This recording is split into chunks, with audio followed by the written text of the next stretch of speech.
ನಿಮ್ಮ ಹಳೆಯ ಚಿನ್ನದ ಒಡವೆನ ಅಧಿಕ ಬೆಲೆಗೆ ಮಾರಬೇಕೆ? ಆಟಿಕಾಗೆ ಕಾಲ್ ಮಾಡಿ 8880 ಅಟ್ಟಿಕಾ ಗೋಲ್ಡ್ ಕಂಪನಿ. ಸಭಾಪತಿ ಸ್ಥಾನಕ್ಕೆ ಬಸವರಾಜ ಹೊರಟ್ಟಿ ರಾಜೀನಾಮೆಯನ್ನ ನೀಡಿದ್ದಾರೆ. ವಿಧಾನ ಪರಿಷತ್ನಲ್ಲಿ ಸರ್ಕಾರಕ್ಕೆ ಬಹುಮತ ಇರುವ ಹಿನ್ನೆಲೆಯಲ್ಲಿ ಬಸವರಾಜ ಹೊರಟ್ಟಿ ಅವರ ವಿರುದ್ಧ ಅವಿಶ್ವಾಸ ನಿರ್ಣಯ ಮಂಡಿಸಲು ನಿರ್ಧರಿಸಲಾಗಿತ್ತು. ಹೀಗಾಗಿ ಬಸವರಾಜ ಹೊರಟ್ಟಿ ಅವರು ತಮ್ಮ ಸ್ಥಾನಕ್ಕೆ ರಾಜೀನಾಮೆಯನ್ನ ನೀಡಿದ್ದಾರೆ. ಈ ಮೊದಲು ಹೊರಟ್ಟಿ ಅವರು ಆಗಸ್ಟ್ 14ರಂದು ರಾಜೀನಾಮೆಯನ್ನ ಕೊಡಲು ತೀರ್ಮಾನಿಸಿದ್ರು. ಆದರೆ ಮತ್ತೆ ಸಿಎಂ ಡಿಕೆ ಶಿವಕುಮಾರ್ ಮಾತುಕತೆಯನ್ನ ನಡೆಸಿದ ಹಿನ್ನೆಲೆಯಲ್ಲಿ ಬಸವರಾಜ ಹೊರಟ್ಟಿ ಅವರು ಇಂದೇ ರಾಜೀನಾಮೆ ಸಲ್ಲಿಕೆಯನ್ನ ಮಾಡಿದ್ದಾರೆ.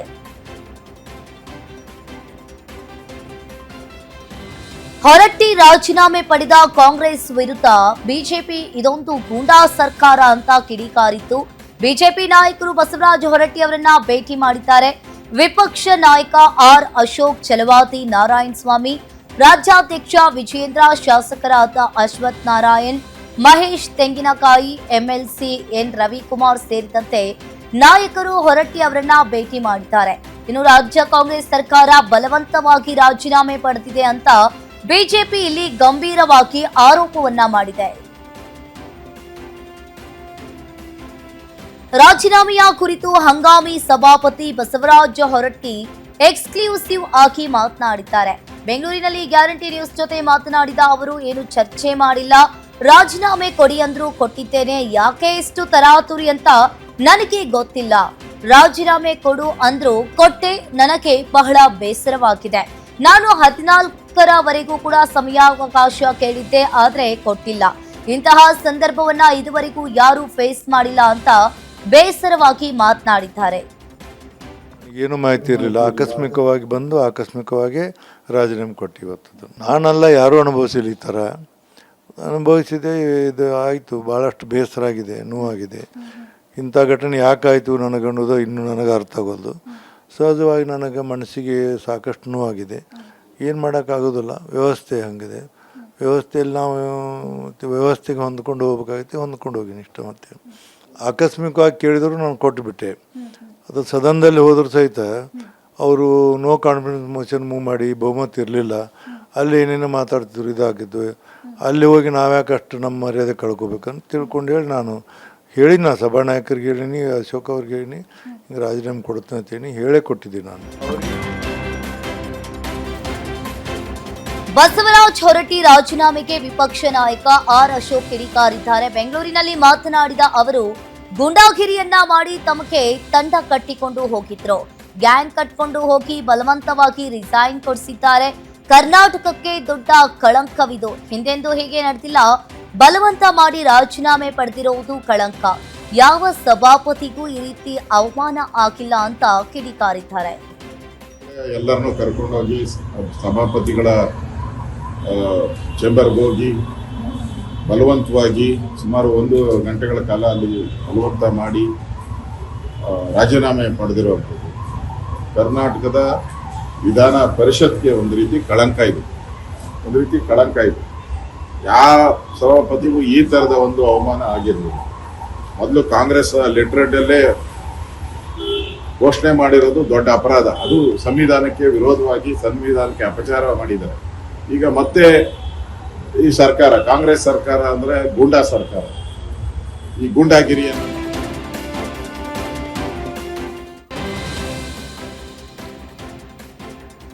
ಬೆಂಗಳೂರಿನ ಅಶೋಕ್ ಹೋಟೆಲ್ ಮೇಲೆ ಆಹಾರ ಸುರಕ್ಷತಾ ಅಧಿಕಾರಿಗಳು ದಾಳಿ ನಡೆಸಿದ್ದಾರೆ.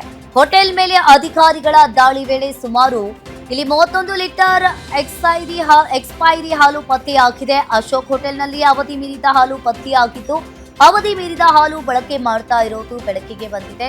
ಇನ್ನು ಅಶೋಕ್ ಹೋಟೆಲ್ ನೋಟಿಸ್ ನೀಡಿದ್ದು ಆಹಾರ ಇಲಾಖೆ ಅಧಿಕಾರಿಗಳು ಕ್ರಮ ವಹಿಸಲಿದ್ದಾರೆ. ಇನ್ನು ಶಾಂಗ್ರಿಲಾ ಹೋಟೆಲ್ ಮೇಲೂ ಆಹಾರ ಸುರಕ್ಷತಾ ಅಧಿಕಾರಿಗಳ ಮೇಲೆ ದಾಳಿ ನಡೆಸಿದ್ದು, ಅಡುಗೆ ಕೋಣೆ ಆಹಾರ ತಿನಿಸು ಗುಣಮಟ್ಟವನ್ನ ಪರಿಶೀಲನೆ ನಡೆಸಿದ್ದು, ಇದೇ ವೇಳೆ ಕಳಪೆ ಗುಣಮಟ್ಟದ ತರಕಾರಿಗಳು, ಕೊಳತ ಈರುಳ್ಳಿ, ಆಲೂಗಡ್ಡೆ ಅಲ್ಲಿ ಪತ್ತೆಯಾಗಿದೆ. ಬೆಂಗಳೂರಿನಲ್ಲಿ ಹೈಫೈ ಹೋಟೆಲ್ಗಳ ಮೇಲೆ ಆರೋಗ್ಯ ಇಲಾಖೆ ಅಧಿಕಾರಿಗಳು ದಾಳಿ ನಡೆಸಿರುವ ವಿಚಾರಕ್ಕೆ ಆರೋಗ್ಯ ಸಚಿವ ಯುಟಿ ಖಾದರ್ ಪ್ರತಿಕ್ರಿಯೆ ನೀಡಿದ್ದಾರೆ. ಮಂಗಳೂರಿನಲ್ಲಿ ಮಾತನಾಡಿದ ಅವರು, ರೈಡ್ ವೇಳೆ ಕೊಳೆತ ತರಕಾರಿ ಜೊತೆಗೆ ಡೆನ್ಮಾರ್ಕ್ನಿಂದ ತರಿಸಲಾದ ಹೆಪ್ಪುಗಟ್ಟಿದ ಮಾಂಸ ಪತ್ತೆಯಾಗಿದೆ. ಅಧಿಕಾರಿಗಳ ತಪಾಸಣೆ ವೇಳೆ ಸಿಕ್ಬಿದ್ದಿತ್ತು. ಇನ್ನು ಕೊಳೆತ ಈರುಳ್ಳಿ ಡೆನ್ಮಾರ್ಕ್ನ ಹೆಪ್ಪುಗಟ್ಟಿದೆ. ಮಾಂಸ, ಡೇಟ್ ಮೀರಿದ ಹಾಲು ಪತ್ತೆಯಾಗಿದೆ. ಇನ್ನು ಪಂಚತಾರಾ ಹೋಟೆಲ್ಗಳಲ್ಲಿ ಅಧಿಕಾರಿಗಳು ತಪಾಸಣೆ ಮಾಡಲ್ಲ ಅಂತ ಭಾವನೆ ಇದೆ. ಹೀಗಾಗಿ ದೊಡ್ಡವರನ್ನ ಹಿಡಿದ್ರೆ ಎಲ್ಲ ಸರಿಯಾಗಲಿದೆ. ಇನ್ನು ಮುಂದೆಯೂ ಕೂಡ ತಪಾಸಣೆ ಮಾಡ್ತೀವಿ ಅಂತ ಹೇಳಿದ್ದಾರೆ. ಎಲ್ಲ ಜನತೆಗೆ ನಾನು ವಿನಂತಿಸುತ್ತೇನೆ ಮತ್ತು ಸೂಚಿಸಲು ಬಯಸ್ತೇನೆ. ನಿಮ್ಮ ಆರೋಗ್ಯ ನಿಮ್ಮ ಕೈಯಲ್ಲಿದೆ. ನಮ್ಮ ಆರೋಗ್ಯ ಇಲಾಖೆಯ ಕೈಯಲ್ಲಿ ನಿಮಗೆ ರೋಗ ಬಂದಾಗ ನಮಗೇನು ಮದ್ದು ಕೊಡ್ಬೋದು ಅಂತ ಇಲ್ಲಿ ಇರುವಂಥದ್ದು. ಪ್ರತಿಯೊಬ್ಬರು ಕೂಡ ಅವರು ತಿನ್ನುವಂಥ ಆಹಾರ, ಅವರ ಜೀವನ ಶೈಲಿ ಮತ್ತು ಪರಿಸರ ಮತ್ತು ಅವರೊಂದು ಮಾನಸಿಕದ ಒತ್ತಡ ನಿರ್ವಹಣೆ ಕ್ರಮದಿಂದಾಗಿ ಇವತ್ತು ಬಹುಶಃ ಅವರ ಆರೋಗ್ಯ ಅವಲಂಬಿತವಾಗಿದೆ. ಎಲ್ಲ ಪಂಚತಾರಾ ಹೋಟೆಲ್ಗಳಲ್ಲಿ ಇವತ್ತು ಸಂಪೂರ್ಣವಾಗಿ ತಪಾಸಣೆ ನಡೆಸಿ ಪರಿಸ್ಥಿತಿ ಏನಿದೆ ಅಂತ ನಾವು ವಿವರ ಪಡ್ಕೊಳ್ತಿದ್ದೇವೆ. ಒಂದು ಯಾಕೆ ಅಂತ ಹೇಳಿದರೆ, ಜನಸಾಮಾನ್ಯರ ಒಂದು ಭಾವನೆಯಲ್ಲಿ ಪಂಚತಾರಾ ಅಂತ ಹೇಳಿದರೆ ಎಲ್ಲ ಹೈಜಿನಿಕ್ ಇದೆ, ಎಲ್ಲ ಸ್ವಚ್ಛತೆ ಇದೆ. ಸಿಲಿಕಾನ್ ಸಿಟಿ ಬೆಂಗಳೂರಿನ ವಿಲ್ಸನ್ ಗಾರ್ಡನ್ನಲ್ಲಿ ಜಿಬಿಎ ಅಧಿಕಾರಿಗಳು ಇಂದು ಬೃಹತ್ ಒತ್ತುವರಿ ತೆರವು ಕಾರ್ಯಾಚರಣೆ ನಡೆಸಿದ್ದಾರೆ. ಫುಟ್ಪಾತ್ ಆಕ್ರಮಿಸಿಕೊಂಡಿದ್ದು ಅನಧಿಕೃತ ವ್ಯಾಪಾರಿಗಳು ಮತ್ತು ಕಟ್ಟಡಗಳಿಗೆ ಅಧಿಕಾರಿಗಳು ಶಾಕ್ ನೀಡಿದ್ದಾರೆ. ಒತ್ತುವರಿ ತೆರವುಗೊಳಿಸಲು ಸಾಲಾಗಿ ಆಗಮಿಸಿದ ಬರೋಬ್ಬರಿ 3 ಜೆಸಿಬಿಗಳ ಮೂಲಕ ಫುಟ್ಪಾತ್ನಲ್ಲಿದ್ದ ಅನಧಿಕೃತ ಶೆಡ್ಗಳು, ಅಂಗಡಿಗಳ ತೆರವು ಕಾರ್ಯಾಚರಣೆಯನ್ನ ಮಾಡಲಾಗಿದೆ.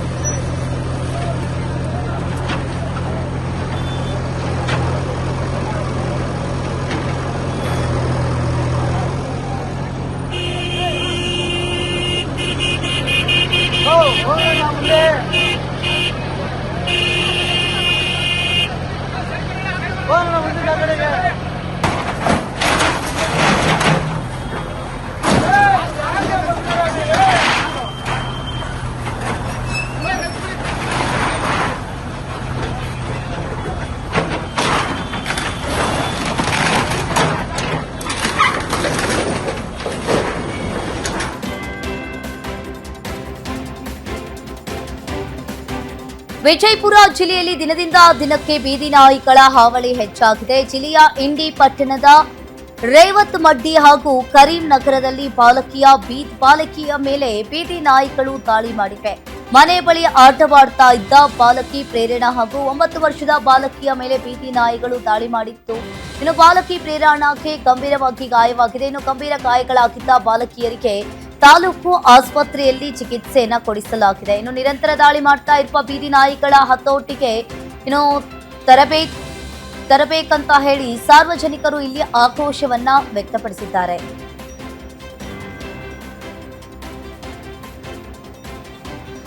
ಕೋಳಿ ಗಲೀಜು ಮಾಡಿದೆ ಎಂಬ ಕ್ಷುಲ್ಲಕ ವಿಚಾರಕ್ಕೆ ಶುರುವಾದ ಗಲಾಟೆ ವಿಕೋಪಕ್ಕೆ ತಿರುಗಿ ಮನಸೋ ಇಚ್ಛೆ ಹಲ್ಲೆ ಮಾಡಿಕೊಂಡಿರುವ ಘಟನೆ ಚಿಕ್ಕಬಳ್ಳಾಪುರ ಜಿಲ್ಲೆಯಲ್ಲಿ ನಡೆದಿದೆ. ಗೌರಿಬಿದನೂರು ತಾಲೂಕಿನ ತಿಪ್ಪಗಾನಹಳ್ಳಿ ಗ್ರಾಮದಲ್ಲಿ ಕೋಳಿ ವಿಚಾರವಾಗಿ ಶುರುವಾದ ಗಲಾಟೆ ವಿಕೋಪಕ್ಕೆ ತಿರುಗಿ 2 ಗುಂಪುಗಳ ನಡುವೆ ಭೀಕರವಾಗಿ ಮಾರಾಮಾರಿ ನಡೆದಿದ್ದು, ಆಸ್ಪತ್ರೆಯಲ್ಲಿ ಚಿಕಿತ್ಸೆಯನ್ನ ಪಡಿತಾ ಇದ್ದ ಗಾಯಾಳುಗಳ ಮೇಲಿಕೆ ಮತ್ತೊಮ್ಮೆ ಮನಬಂದಂತೆ ಹಲ್ಲೆ ನಡೆಸಿದ್ದಾರೆ. ಇನ್ನು ಗಲಾಟೆಯಿಂದ ಕೆಲಕಾಲ ಆಸ್ಪತ್ರೆಯಲ್ಲಿ ಆತಂಕ ಸೃಷ್ಟಿಯಾಗಿತ್ತು. ಸ್ಥಳಕ್ಕೆ ಗೌರಿಬಿದನೂರು ಪೊಲೀಸರು ಭೇಟಿ ನೀಡಿ ಪರಿಶೀಲನೆಯನ್ನ ನಡೆಸಿದ್ದಾರೆ. ಚಿತ್ರದುರ್ಗ ಜಿಲ್ಲೆಯ ಹೊಸದುರ್ಗ ಪಟ್ಟಣದ ಶಾಂತಿನಗರದಲ್ಲಿ ಮನೆ ಜಾಗದ ಸಣ್ಣ ವಿವಾದ ವಿಕೋಪಕ್ಕೆ ತಿರುಗಿತ್ತು. 2 ಕುಟುಂಬಗಳ ನಡುವೆ ಗಲಾಟೆಯಾಗಿದೆ. ಗುಂಪು ಕಟ್ಟಿಕೊಂಡು ಬಂದು ಗೋಪಾಲ ಮತ್ತು ಕುಟುಂಬಸ್ಥರಿಂದ ಭೀಕರವಾಗಿ ಹಲ್ಲೆ ನಡೆಸಿ ಮನೆಯ ಗಾಜು ಪುಡಿ ಮಾಡಿದ್ದಾರೆ. ಇನ್ನು ಈ ಘಟನೆಯಲ್ಲಿ ಹಲವರಿಗೆ ಗಂಭೀರವಾಗಿ ಗಾಯಗಳಾಗಿದ್ದು, ಗಾಯಾಳುಗಳನ್ನ ಸ್ಥಳೀಯ ಆಸ್ಪತ್ರೆಗೆ ದಾಖಲಿಸಲಾಗಿದೆ. ಸದ್ಯ ಹಲ್ಲೆಯ ವಿಡಿಯೋ ಮೊಬೈಲ್ನಲ್ಲಿ ಸೆರೆಯಾಗಿದೆ. ಘಟನೆಯು ಹೊಸದುರ್ಗ ಪೊಲೀಸ್ ಠಾಣಾ ವ್ಯಾಪ್ತಿಯಲ್ಲಿ ನಡೆದಿದೆ. ಸಾಲಬಾಧೆಯನ್ನ ತಾಳಲಾರದೆ ರೈತ ಆತ್ಮಹತ್ಯೆ ಮಾಡಿಕೊಂಡಿರುವ ಘಟನೆ ದಾವಣಗೆರೆ ಜಿಲ್ಲೆಯ ಚನ್ನಗಿರಿ ತಾಲೂಕಿನ ಕಣವೆ ಬಿಳಚಿ ಗ್ರಾಮದಲ್ಲಿ ನಡೆದಿದೆ. ಸುಮಾರು 6 ಎಕರೆ ಜಮೀನಿನಲ್ಲಿ ಕೃಷಿ ಮಾಡಿದ್ದ ರೈತ ಕೃಷಿ ಕೆಲಸಕ್ಕಾಗಿ ಬ್ಯಾಂಕ್ ಹಾಗೂ ಖಾಸಗಿ ಸಾಲದ ಒತ್ತಡ ತಾಳಲಾರದೆ 48 ವರ್ಷದ ರಾಜಶೇಖಪ್ಪ ಮನೆಯಲ್ಲಿ ಯಾರೂ ಇಲ್ಲದ ವೇಳೆ ಆತ್ಮಹತ್ಯೆ ಮಾಡಿಕೊಂಡಿದ್ದಾರೆ. ಸ್ಥಳಕ್ಕೆ ಬಸವಪಟ್ಟಣ ಪೊಲೀಸರು ಭೇಟಿ ನೀಡಿ ಪ್ರಕರಣವನ್ನ ದಾಖಲಿಸಿಕೊಂಡಿದ್ದಾರೆ. ಹಬ್ಬಕ್ಕೆ ಅಂತ ಹೇಳಿ ಬೇವಿನ ಸೊಪ್ಪು ಕೀಳಲು ಹೋಗಿದ್ದ ವೇಳೆ ಆಯತಪ್ಪಿ ಬಿದ್ದ ವ್ಯಕ್ತಿ ದಾರುಣವಾಗಿ ಸಾವನ್ನಪ್ಪಿರುವ ಘಟನೆ ದಾವಣಗೆರೆ ನಗರದ ಚಿಕ್ಕಮಾಣಿ ಬಡಾವಣೆಯಲ್ಲಿ ನಡೆದಿದೆ. ನಗರದಲ್ಲಿ ಅಜ್ಜಿ ಹಬ್ಬ ಆಚರಣೆ ಇದ್ದ ವೇಳೆ ಬೇವಿನ ಸೊಪ್ಪು ಕೀಳ್ತಾ ಇದ್ದ ವ್ಯಕ್ತಿ ಮೇಲಿದ್ದ ಬಿದ್ದು 38 ವರ್ಷದ ರವಿ ಎಂಬುವರು ಸ್ಥಳದಲ್ಲಿಯೇ ಮೃತಪಟ್ಟಿದ್ದಾರೆ. ಈ ಘಟನೆ ಸಂಬಂಧಪಟ್ಟಂತೆ ಆರ್ಎಂಸಿಯಾರ್ಡ್ ಪೊಲೀಸ್ ಠಾಣೆಯಲ್ಲಿ ಪ್ರಕರಣ ದಾಖಲಾಗಿದೆ. ವಿದ್ಯುತ್ ತಂತಿ ತಗುಲಿ ರೈತ ಮೃತಪಟ್ಟಿರುವ ಘಟನೆ ಕಲಬುರಗಿ ಜಿಲ್ಲೆಯ ಕಾಳಗಿ ತಾಲೂಕಿನಲ್ಲಿ ನಡೆದಿದೆ. ಇನ್ನು ಒಂದ್ ಕಡೆ ಹೊಲದಲ್ಲಿ ಕೆಲಸ ಮಾಡುವಾಗ ತುಂಡಾಗಿ ಬಿದ್ದಿದ್ದ ವಿದ್ಯುತ್ ತಂತಿ ತಗುಲಿ 30 ವರ್ಷದ ರೈತ ಭೀಮಾಶಂಕರ್ ದೇವೇಂದ್ರಪ್ಪ ಆರನತ್ತಿ ಸಾವನ್ನಪ್ಪಿದ್ದಾರೆ. ಇನ್ನು ಹೆಸ್ಕಾಂ ಅಧಿಕಾರಿಗಳ ನಿರ್ಲಕ್ಷ್ಯಕ್ಕೆ ರೈತ ಮೃತಪಟ್ಟಿದ್ದಾರೆ. ಮೃತ ರೈತನ ಕುಟುಂಬಕ್ಕೆ ಪರಿಹಾರವನ್ನ ನೀಡಿ ತಪ್ಪಿತಸ್ಥರ ವಿರುದ್ಧ ಕ್ರಮ ತೆಗೆದುಕೊಳ್ಳುವಂತೆ ಆಗ್ರಹಿಸಿದ್ದಾರೆ. ಘಟನೆ ಸಂಬಂಧ ಕಾಳಕಿ ಪೊಲೀಸ್ ಠಾಣಾ ವ್ಯಾಪ್ತಿಯಲ್ಲಿ ಪ್ರಕರಣ ದಾಖಲಾಗಿದೆ. ನೂತನ ಸಚಿವರಿಗೆ ಸಿಎಂ ಡಿಕೆ ಶಿವಕುಮಾರ್ ಬರಪೀಡಿತ ಪ್ರದೇಶಗಳಿಗೆ ಭೇಟಿ ನೀಡಿ ಪರಿಶೀಲನೆ ನಡೆಸುವಂತೆ ಟಾಸ್ಕ್ ಕೊಟ್ಟಿರುವ ಹಿನ್ನೆಲೆಯಲ್ಲಿ ಸಚಿವ ಜಾರ್ಜ್ ಕಡೂರು ಭಾಗಕ್ಕೆ ಭೇಟಿಗೆ ತೆರಳಿದ್ದ ವೇಳೆ ನಿಯಂತ್ರಣ ತಪ್ಪಿ ಸಚಿವರ ಬೆಂಗಾವಲು ವಾಹನ ಪಲ್ಟಿಯಾಗಿದೆ. ಕಡೂರು ತರೀಕೆರೆ ಬಳಿ ಇರುವ ಅಮೃತ್ ಮಹಲ್ ತಳಿ ಸಂವರ್ಧನಾ ಕೇಂದ್ರ ತೆರಳುತ್ತಾ ಇದ್ದ ವೇಳೆ ಇಲ್ಲಿ ಅಪಘಾತ ಸಂಭವಿಸಿದ್ದು ಡಿಕ್ಕಿ ರಭಸಕ್ಕೆ ಪೊಲೀಸ್ ವಾಹನ ಸಂಪೂರ್ಣವಾಗಿ ನಜ್ಜುಗುಜ್ಜಾಗಿದೆ. ಹಿಟ್ ಅಂಡ್ ರನ್ನಿಂದ ಯುವಕನಿಗೆ ಗಂಭೀರವಾಗಿ ಗಾಯಗಳಾಗಿರುವ ಘಟನೆ ಶಿವಮೊಗ್ಗ ಜಿಲ್ಲೆಯ ಭದ್ರಾವತಿ ತಾಲೂಕಿನ ಆನವೇರಿ ಬಳಿ ನಡೆದಿದೆ. ದಿನಪತ್ರಿಕೆ ಹಂಚ್ತಾ ಇದ್ದ ವೇಳೆ ಹಿಂದಿನಿಂದ ಬಂದು ಕಾರು ಡಿಕ್ಕಿ ಹಾಕಿ 20 ವರ್ಷದ ಧನುಷ್ಗೆ ಗಂಭೀರವಾಗಿ ಗಾಯಗಳಾಗಿವೆ. ಅಪಘಾತ ಎಸಗಿ ಕಾರು ನಿಲ್ಲಿಸದೆ ಸವಾರ ಎಸ್ಕೇಪ್ ಆಗಿದ್ದಾನೆ. ಇನ್ನು ಅಪಘಾತದ ರಭಸಕ್ಕೆ ಎಲೆಕ್ಟ್ರಿಕ್ ಸ್ಕೂಟಿ ಸಂಪೂರ್ಣವಾಗಿ ಜಜ್ಜಿದ್ದು ಧನುಷ್ಗೆ ಎಡಗಾಲು ಹಾಗೂ ಭುಜಕ್ಕೆ ಗಂಭೀರವಾಗಿ ಗಾಯಗಳಾಗಿವೆ. ಇನ್ನು ಘಟನೆ ಸಂಬಂಧ ಹೊಳೆಹೊನ್ನೂರು ಪೊಲೀಸ್ ಠಾಣಾ ವ್ಯಾಪ್ತಿಯಲ್ಲಿ ಪ್ರಕರಣ ದಾಖಲಾಗಿದೆ.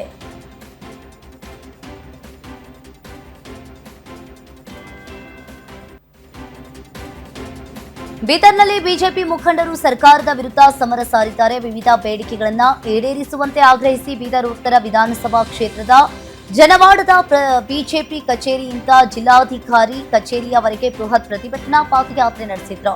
ಹಿರಿಯ ನಾಗರಿಕರಿಗೆ ಬಾಕಿ ಇರುವ ಪಿಂಚಣಿ ವಿತರಿಸಬೇಕು, ಕುಡಿಯುವ ನೀರಿನ ಸಮಸ್ಯೆ ಬಗೆಹರಿಸಬೇಕು ಹಾಗೂ ಇನ್ನು ಜನವಾಡದಲ್ಲಿದ್ದ ಶುದ್ಧ ಕುಡಿಯುವ ನೀರಿನ ಘಟಕವನ್ನ ತಕ್ಷಣವೇ ಮರು ಆರಂಭಿಸಬೇಕು ಅಂತ ಪ್ರತಿಭಟನಾ ಪಾದಯಾತ್ರೆ ನಡೆಸಿದ್ದಾರೆ.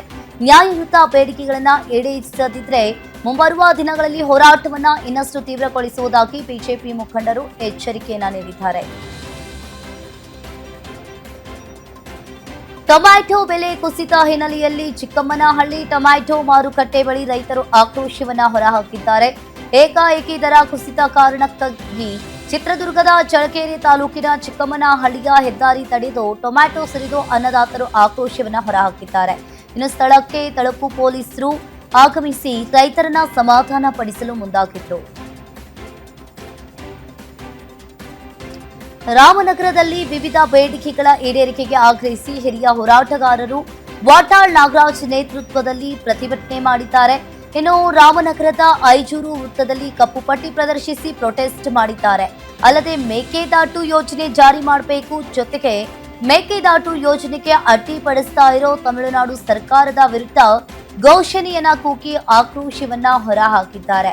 ಇನ್ನು ಈ ಪ್ರತಿಭಟನೆಯಲ್ಲಿ ಬಿಡದಿ ಟೌನ್ಶಿಪ್ ಯೋಜನೆ ಬೇಡ ಅಂತ ಒತ್ತಾಯಿಸಿದ್ದಾರೆ. ಕೃಷಿ ಇಲಾಖೆಯ ನೇಮಕಾತಿ ನೀತಿ ವಿರುದ್ಧ ರಾಯಚೂರು ಕೃಷಿ ವಿಶ್ವವಿದ್ಯಾಲಯದ ವಿದ್ಯಾರ್ಥಿಗಳು ಕೈಗೊಂಡಿರುವ ಹೋರಾಟ ತೀವ್ರ ಸ್ವರೂಪವನ್ನ ಪಡೆದುಕೊಂಡಿದೆ. ಕಳೆದ 1 ತಿಂಗಳಿನಿಂದ ಸತತವಾಗಿ ಪ್ರತಿಭಟನೆ ನಡೆಸ್ತಾ ಇದ್ರು. ಸರ್ಕಾರ ಇಲ್ಲಿ ಸೂಕ್ತವಾಗಿ ಸ್ಪಂದಿಸದ ಹಿನ್ನೆಲೆಯಲ್ಲಿ ವಿದ್ಯಾರ್ಥಿಗಳು ಈಗ ತಮ್ಮ ಹೋರಾಟದ ಹಾದಿಯನ್ನ ಮತ್ತಷ್ಟು ಇಲ್ಲಿ ಉಗ್ರಗೊಳಿಸಿದ್ದಾರೆ. ರಾಯಚೂರು, ಶಿವಮೊಗ್ಗ ಹಾಗೂ ಧಾರವಾಡ ಕೃಷಿ ವಿಶ್ವವಿದ್ಯಾಲಯಗಳ ವಿದ್ಯಾರ್ಥಿಗಳು ಒಗ್ಗೂಡಿ ಸರ್ಕಾರದ ವಿರುದ್ಧ ತೊಡೆ ತಟ್ಟಿದ್ದಾರೆ. ಬೆಂಗಳೂರು ಗ್ರಾಮಾಂತರ ಜಿಲ್ಲೆಯ ದೇವನಹಳ್ಳಿ ತಾಲೂಕು ಉಪ ನೋಂದಣಿ ಕಚೇರಿಯಲ್ಲಿ ಸರ್ವರ್ ಡೌನ್ ಸಮಸ್ಯೆಯಿಂದಾಗಿ ಸಾರ್ವಜನಿಕರು ಹೈರಾಣಾಗಿ ಹೋಗಿದ್ದಾರೆ.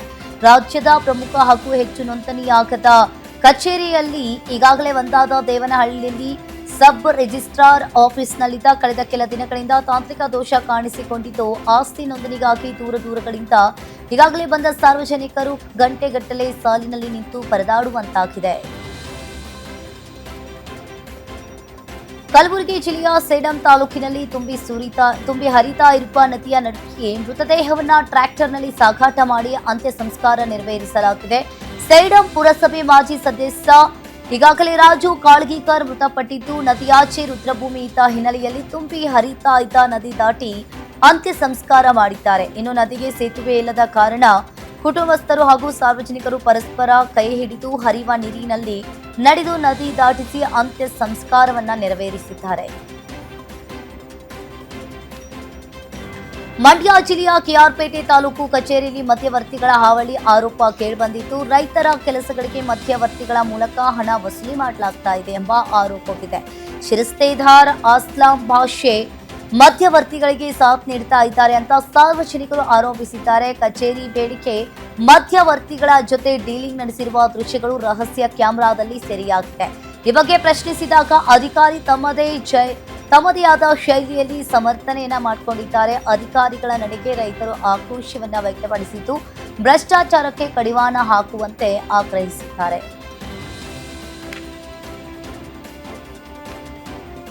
ಬೆಳಗಾವಿಯ ಬೈಲಹೊಂಗಲದಲ್ಲಿ ಅಧಿಕಾರಿಗಳು ಹಾಗೂ ಸಾರ್ವಜನಿಕರಿಗೆ ಬೆದರಿಕೆ ಹಾಕ್ತಾ ಇದ್ದ ರೌಡಿ ಶೀಟರ್ ಶಿವಾನಂದ ಕೊಲ್ಕಾರ್ನನ್ನ ಪೊಲೀಸರು ಅರೆಸ್ಟ್ ಮಾಡಿದ್ದಾರೆ. ಬೆಳಗಾವಿ ಜಿಲ್ಲೆಯ ಬೈಲಹೊಂಗಲದಲ್ಲಿ ದಬ್ಬಾಳಿಕೆ ನಡೆಸಿ ತಲೆಮರೆಸಿಕೊಂಡಿದ್ದ ಕುಖ್ಯಾತ ರೌಡಿ ಶೀಟರ್ ಶಿವಾನಂದ್ ಕೊಲಂಕಾರ್ ಅರೆಸ್ಟ್ ಆಗಿದ್ದಾನೆ. ಸರ್ಕಾರಿ ಅಧಿಕಾರಿಗಳಿಗೆ ಸುಳ್ಳು ಜಾತಿ ನಿಂದನೆ ಕೇಸ್ ಹಾಕುವುದಾಗಿ ಬೆದರಿಸ್ತಾ ಇದ್ದ ಈತ ವಿವಿಧ ಸಂಘ ಸಂಸ್ಥೆಗಳ ಹೆಸರಲ್ಲಿ ಫೋರ್ಜರಿ ಸಹಿ ಮಾಡಿ ಹಣ ಎಗರಿಸಿದ್ದ. ಸಾರ್ವಜನಿಕರ ಮನೆ ಬಾಗಿಲಿಗೆ ಹೋಗಿ ದಬ್ಬಾಳಿಕೆ ನಡೆಸ್ತಾ ಇದ್ದ ಈತನನ್ನ ಕೋರ್ಟ್ ಸೂಚನೆ ಮೇರೆಗೆ ಬೈಲಹೊಂಗಲ ಪೊಲೀಸರು ಬಂಧಿಸಿ ನ್ಯಾಯಾಂಗ ಬಂಧನಕ್ಕೆ ಒಪ್ಪಿಸಿದ್ದಾರೆ. ದಾವಣಗೆರೆ ತಾಲೂಕಿನಲ್ಲಿ ಕತಿಮರ ಹಾವಳಿ ಹೆಚ್ಚಾಗ್ತಾ ಇದ್ದು, ರಾತ್ರೋರಾತ್ರಿ ಮೆಡಿಕಲ್ ಸ್ಟೋರ್ ಹಾಗೂ ಕ್ಲಿನಿಕ್ ಈಗಾಗಲೇ ಒಂದ್ ಕಡೆ ಕ್ಲಿನಿಕ್ ಒಂದರ ಬೀಗ ಮುರಿದು ಕಳ್ಳತನ ಎಸಗಿದ್ದಾರೆ. ಲತಾ ಸಿದ್ದೇಶ್ ಎಂಬುವರಿಗೆ ಸೇರಿದ್ದ ಕ್ಲಿನಿಕ್ ಅನ್ನ ಬೀಗ ಬಡಿದು ಕಳ್ಳತನ ಮಾಡಿದ್ದಲ್ಲದೆ ಸಿಸಿ ಕ್ಯಾಮೆರಾಕ್ಕೆ ಮಣ್ಣು ಮೆತ್ತಿ ಡಿವಿಆರ್ ಹಾಗೂ ಮೆಡಿಕಲ್ ಈಗಾಗಲೇ ಸ್ಟೋರ್ನಲ್ಲಿದ್ದ 10,000 ನಗದು ಕದ್ದು ಎಸ್ಕೇಪ್ ಆಗಿದ್ದಾರೆ. ಇನ್ನು ಒಂದ್ ಕಡೆ ಬೆಳಗ್ಗೆ ಕ್ಲಿನಿಕ್ಗೆ ಬಂದಾಗ ಕಳ್ಳತನ ನಡೆಸಿರುವುದು ಬೆಳಕಿಗೆ ಬಂದಿದೆ. ಇನ್ನು ಈ ಸ್ಥಳಕ್ಕೆ ಮಾಯಕೊಂಡ ಠಾಣಾ ಪೊಲೀಸರು ಭೇಟಿ ನೀಡಿ ಪರಿಶೀಲನೆಯನ್ನ ನಡೆಸಿದ್ದಾರೆ. ಶಿವಮೊಗ್ಗದ ದೊಡ್ಡಪೇಟೆ ಪೊಲೀಸರು ಭರ್ಜರಿಯಾಗಿ ಕಾರ್ಯಾಚರಣೆ ನಡೆಸಿ ಕಳೆದು ಹೋಗಿದ್ದ ಬರೋಬ್ಬರಿ 50 ಮೊಬೈಲ್ ಫೋನ್ಗಳನ್ನು ರಿಕವರಿ ಮಾಡಿದ್ದಾರೆ.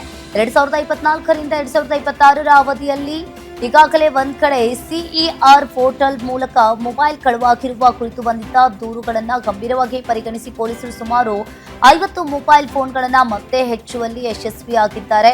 ಇನ್ನು ಒಂದ್ ಕಡೆ ಈಗಾಗಲೇ ಪತ್ತೆಯಾದ ಮೊಬೈಲ್ಗಳ ವಾರಸುದಾರರನ್ನ ಠಾಣೆಗೆ ಕರೆಸಿ ಅವರ ಫೋನ್ಗಳನ್ನ ಅವರಿಗೆ ಹಿಂದಿರುಗಿಸಿದ್ದಾರೆ.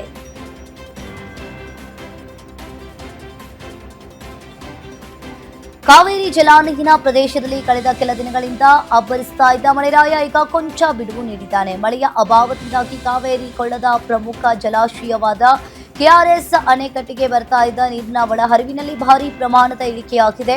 ಇದರಿಂದಾಗಿ ಜಲಾಶಯ ಕೋಡಿ ಬೀಳುವ ಶುಭ ಸುದ್ದಿಯ ನಿರೀಕ್ಷೆಯಲ್ಲಿದ್ದ ರೈತರಿಗೆ ಆಘಾತ ಎದುರಾಗಿದೆ.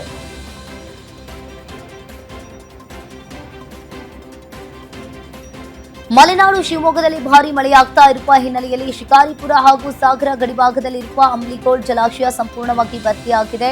ಇನ್ನು ಒಂದ್ ಕಡೆ 0.79 ಟಿಎಂಸಿ ನೀರು ಸಂಗ್ರಹ ಸಾಮರ್ಥ್ಯ ಹೊಂದಿರುವ ಜಲಾಶಯಕ್ಕೆ ಭಾರೀ ಪ್ರಮಾಣದಲ್ಲಿ ನೀರು ಹರಿದು ಬಂದಿದೆ. ಇನ್ನು ಒಂದ್ ಕಡೆ 3200 ಹೆಕ್ಟೇರ್ ಕೃಷಿ ಭೂಮಿಗೆ ಆಸರೆಯಾಗಿರುವ ಜಲಾಶಯ ಭರ್ತಿಯಾಗಿರುವುದಕ್ಕೆ ಸುತ್ತಮುತ್ತಲಿನ ರೈತರಲ್ಲಿ ಸಂಭ್ರಮ ಮನೆ ಮಾಡಿದೆ. ಅಲ್ಲದೆ ಜಲಾಶಯ ಸಂಪೂರ್ಣವಾಗಿ ಭರ್ತಿಯಾಗಿ ಕೋಡಿ ಹರಿತಾ ಇದ್ದ ಹಿನ್ನೆಲೆಯಲ್ಲಿ ಗಂಟೆಗಟ್ಟಲೆ ತಾಳ್ಮೆಯಿಂದ ಕಾಯ್ದು ಚಾಣಾಕ್ಷತನದಿಂದ ಮೀನು ಹಿಡಿತಾ ಇದ್ದಾರೆ.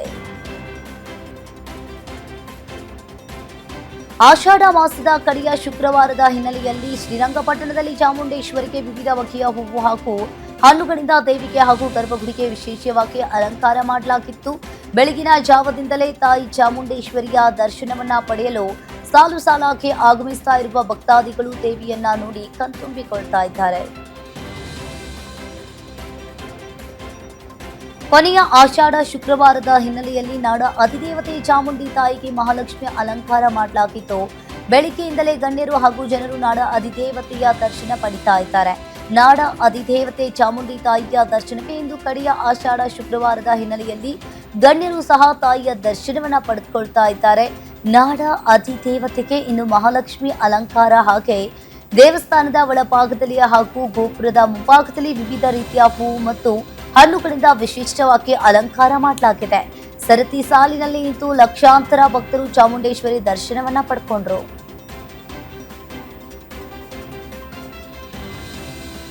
ಮಲೆನಾಡಿನತ್ತ ಭೇಟಿ ನೀಡುವ ಪ್ರವಾಸಿಗರಿಗೆ ಸಿಹಿ ಸುದ್ದಿಯೊಂದು ಸಿಕ್ಕಿದೆ. ಕಳೆದ 2 ತಿಂಗಳಿಂದ ಮುಚ್ಚಲ್ಪಟ್ಟಿದ್ದ ಶಿವಮೊಗ್ಗದ ಪ್ರಸಿದ್ಧ ಸಕ್ಕರೆ ಬಯಲು ಆನೆ ಬಿಡಾರ ಶೀಘ್ರದಲ್ಲೇ ಪ್ರವಾಸಿಗರಿಗೆ ಮುಕ್ತವಾಗಲಿದೆ.